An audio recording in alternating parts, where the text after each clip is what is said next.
Oke. Oke dokter, mungkin seperti apa nih, kan ada varian Omicron mungkin sama yang tidak, mungkin boleh seperti apa sih dok?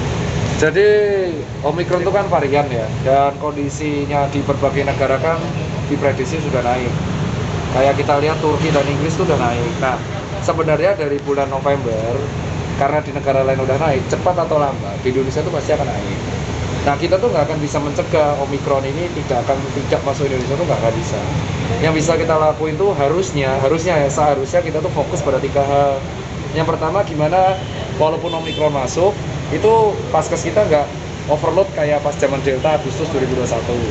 Kedua, memfokuskan gimana 80% orang tuh selesai divaksin.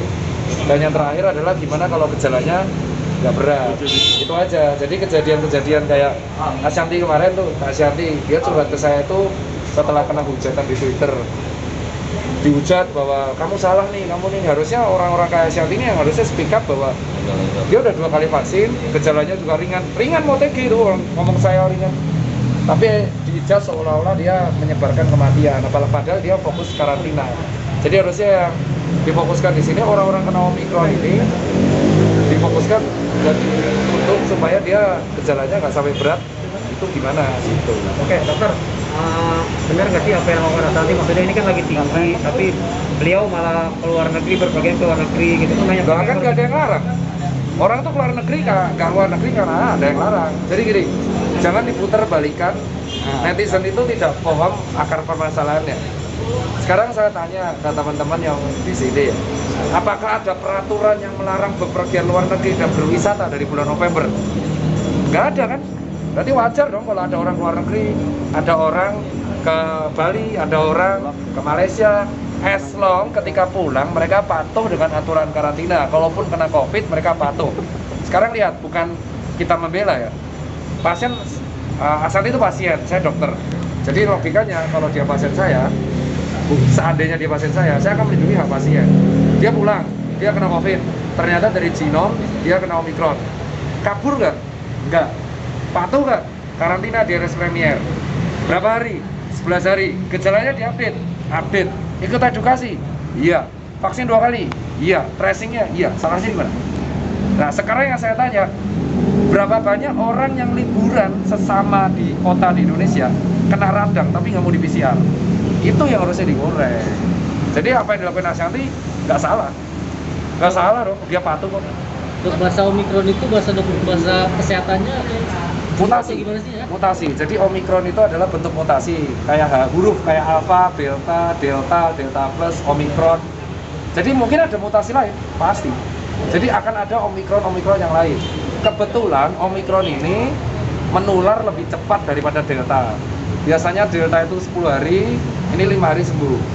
Gejalanya pun dominan radang tenggorokan, demam, matanya pedas.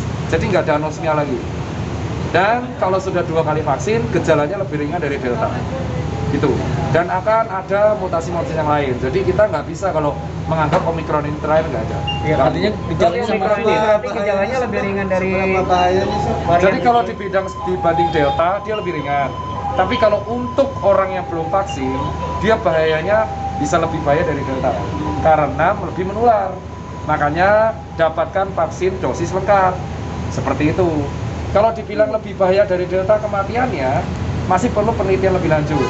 Karena sejauh ini di Indonesia, kenaikan kasus COVID, tapi angka meninggalnya, amit-amit ya, tetap ada yang meninggal. Itu masih di bawah 10 per hari. Ya semoga aja tetap bisa mendekati 0. Jadi kalau dibilang bahaya enggak, masih perlu penelitian lebih lanjut. Tapi kalau dibilang lebih menular dari delta, iya.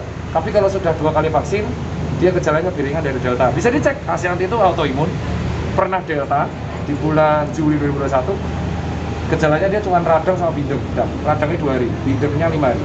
Nah kalau ini 11 hari yang dia rasakan apa aja sih dari awal hari pertama hingga terakhir? Hari pertama kalau Ashanti itu sharing ke saya di jam 11 malam, itu 30 menit dia ngerasain bindeng sama mata pedas. Hari kedua nyeri tenggorokan, hari ketiga membaik, hari keempat membaik, hari kelima nggak ada bindeng. Dia tambahan karantina 11 itu karena COVID-nya masih positif negatif, jadi naik turun, kadang positif kadang negatif. Terus akhirnya 10 kemarin pulang. Jadi salut banget sih sama tim dokter RS Premier RS terkait ya, karena sangat disiplin. Dan ke Ashanti itu tracingnya disiplin, keluarganya tadi saya tanya semua tracing, dan dia nggak ada sedikit pun niatan untuk kabur ataupun karantina di rumah. Padahal kebijakannya kan karantinanya di rumah setelahnya. Itu yang dia kecewa cuma satu. Tadi sih Ashanti cuma curhat, saya sih kecewanya cuma satu dong. Ini pernyataan Ashanti ya, yaitu ketika saya dikarantina di rumah sakit, instansi terkait malah menyatakan karantina boleh di rumah, padahal saya gejala ringan juga. Itu sih seolah-olah dia menyebarkan kematian, dan bahkan banyak netizen yang mengucapkan duka cita dan menyerang. Ini bisa diangkat ya, Ashanti itu kecewanya yang diserang tuh bisnisnya, dimaki-maki di WA, penyebar kematian, antek-antek penyebar kematian, dasar kamu orang kaya nggak tahu diri. Padahal dia nggak berasa ngapa-ngapain, yang liburan pun banyak dan dia patuh. Nah itulah harusnya kita lebih mengontrol jari-jari ya.